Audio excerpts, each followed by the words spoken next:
Steve Wiebe is the current King of Kong again, but unfortunately this title has been tossed back and forth over the past few years, with Billy Mitchell retaking the throne and then losing it to Hank Chen. Mitchell reclaimed his title this July with a score of 1,062,800. What did Wiebe get? 1,064,500. Poor Billy Mitchell, he must be drowning himself in his hot sauce bout right now. Marvel vs. Capcom 3 now boasts two more insane characters amongst its roster. One is your friendly neighborhood Spider-Man, while the other is, drumroll, the father of all badasses, Wesker from the Resident Evil series. According to Capcom's annual report to its investors, the game is slotted to be released in Q1 of 2011. Well, so much for Microsoft's hopes of an exclusive BioShock Infinite trailer for their Xbox Live Marketplace. When will they learn about this little thing known as the internet? Anyways, here's a little glimpse of the actual real-time gameplay from the third installment of the highly acclaimed BioShock series. A Michael Jackson MMO? You've got to be kidding me. But no, we're serious. Planet Michael Jackson is an MMO that celebrates everything about the recent pop star and is being developed by C Virtual Worlds. Christopher Nolan, director of The Dark Knight and the recently released Inception, wants to see the film move from the silver screen onto the consoles. Nolan tells Variety, quote, "One thing we're looking at doing is developing a video game based on the world of the film, which has all kinds of ideas that you can't fit into a feature film. That's something we've been talking about and are looking at doing long term in a couple of years," end quote. An Inception video game? Sign us up.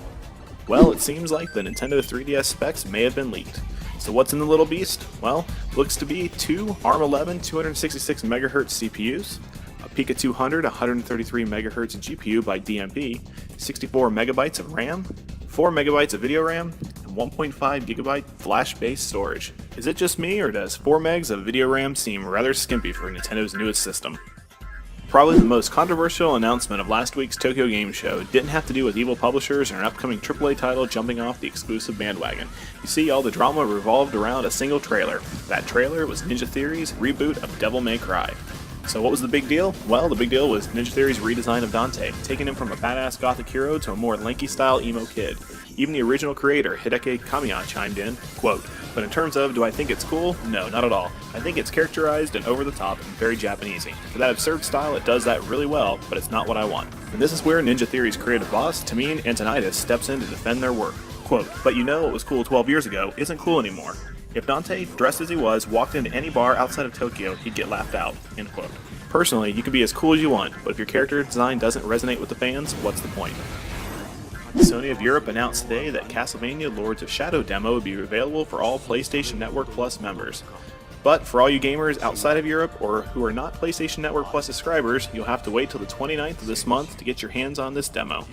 If you've been dying to know how one of the survivors from the original Left 4 Dead got killed off, Valve has been releasing a miniseries comic that acts as a prequel to the passing. The artwork and story so far is top-notch, and there are some surprises for anyone who wants to know about the mythos of the zombie apocalyptic world. Capcom is readying the arcade release of Super Street Fighter 4 and are adding two old familiar faces to the mix. Who might they be? None other than the twins Yin and Yang from Street Fighter 3 New Generation. But there's no word yet if Capcom is planning on adding them to the home versions, but knowing Capcom, they'll probably save it for Super Street Fighter 4 Turbo Champion Edition. It's a sad, sad day for all those fans looking forward to creating new worlds in Little Big Planet 2. The game has been delayed from its original release date in November to January of 2011. In a blog note on the official Little Big Planet 2 website, the developers expressed regret but believed it was deemed necessary to make sure that the fans get the best experience. As if Warren Spector's Epic Mickey wasn't hyped enough, Disney adds fuel to the fire by releasing an almost 7-minute long trailer introducing us to the game's storyline. The trailer is narrated by Christopher Lee, who lends his voice to the wizard Yen Sid, and tells the story of a mischievous mouse that dabbles with a magic paintbrush and ends up bringing darkness to the world. Way to go, Mickey. As you know, we're pretty skeptical on Dead Space 2's multiplayer component, and after watching this latest footage, well, we have even more doubts. If anything, the multiplayer seems to eliminate the chilling atmosphere that Dead Space has been known for. Instead, we see a multiplayer mode where it's 4 survivors versus special infected that reminds us a little bit too much of Left 4 Dead. And wrapping up this week's news is, well, a banana hammock for your Wii mode. Yes, that's exactly what I said. If you pre-order your game of Donkey Kong Country Returns at GameStop, you will get a Wiimote banana pouch. But I guess some people would have a use for such a device, but after the rubber safety glove, the wrist attachment, and the heavy layer of dust that now resides on my Wii, I think it has all the protection it needs. Thanks for tuning in to this week's GameBlurb News Weekly Rewind. Until next time, later.